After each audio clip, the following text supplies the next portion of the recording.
Okay, solving quadratics.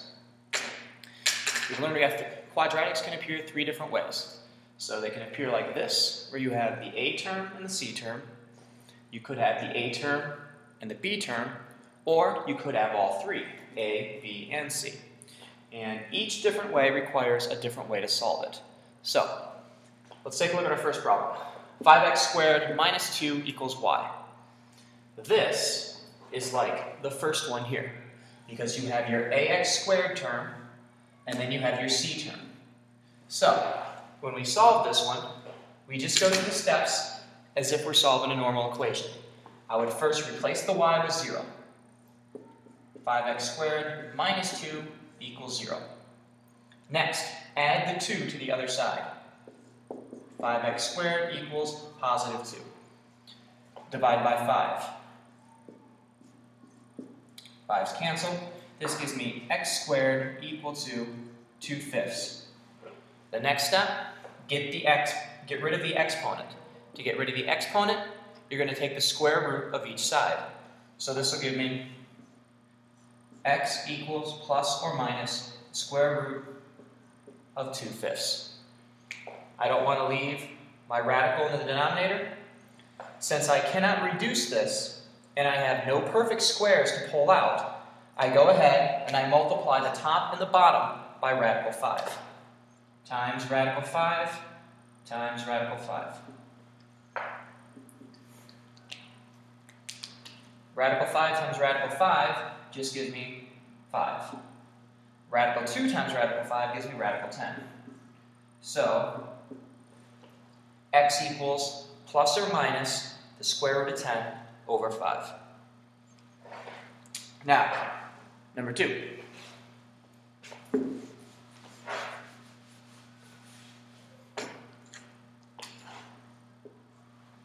Look at 8x squared plus 7x equals y. This time, our quadratic looks like the second one, because we have our ax squared term, and then we also have the bx term. So, to solve this one, I cannot combine these together, because this has x squared, this just has x. So, since both of them have an x, I can take an x out of each one. I can factor out an x, like this. If I factor out an x, this will leave me 8x. This will leave me 7, equal to 0. Since the solution to an equation is the value of x that will make the whole thing equal 0. If this x equals 0 right now, 0 times all of this would equal 0. So, x equals 0 is one of my solutions. That's from this one here. To find the solution for this one, I'm going to take the whole thing and set it equal to 0. 8x plus 7 equals 0. Now solve the equation. 8x equals negative 7. X equals negative 7/8. So my solutions are x equals 0 and negative 7/8. Next one.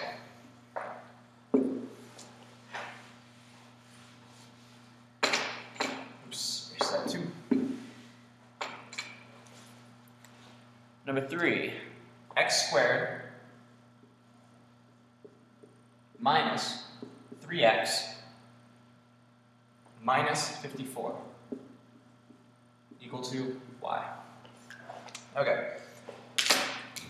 This one looks like my last one now, because you have all three terms. I have the ax squared term, I have the bx term, I have the c term. Whenever I solve this one, I can solve it by factoring or breaking it into two binomials. So what I want to do is break this into two binomials. Since my number in the front here, this is just x, or x squared. That means in the front of each binomial, I'm going to have an x.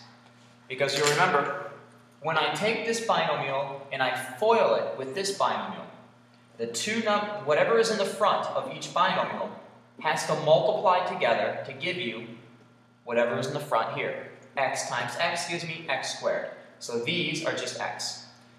Now, for my back number, I need to find two numbers that when I multiply them together give me negative 54. But when I add them together, they'll give me negative 3. So I'm thinking 9 times 6. If I do 9 times 6, that is 54. If I make the 9 negative, this will give me my negative 54. And when I add these together, this will give me negative 3. So minus 9 here, plus 6. Now I have not solved it yet. These are just the factors. To solve it, I take each one and set it to 0. So x minus 9 equals 0. X plus 6 equals 0. So x equals 9, x equals negative 6. These are my two solutions.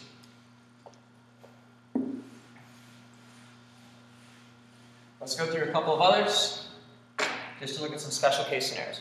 So, what if I have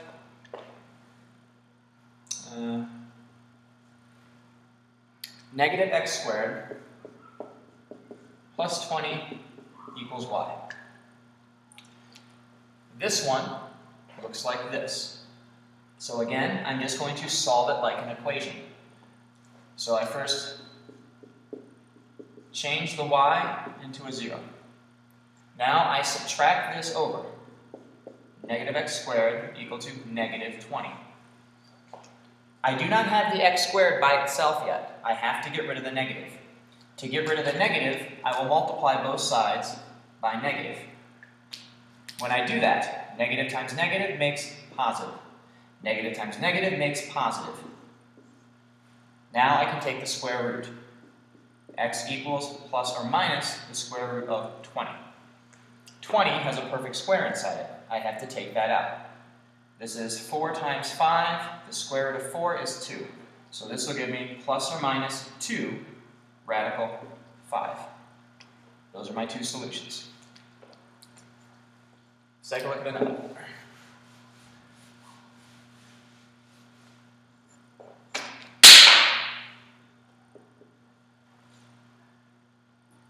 Negative 6x squared minus 10 equals y. Alright. Again, this one looks like this one. So, I'll solve it by replacing this with 0.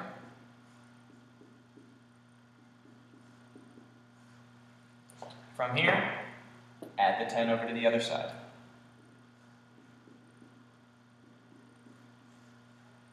Divide by negative 6.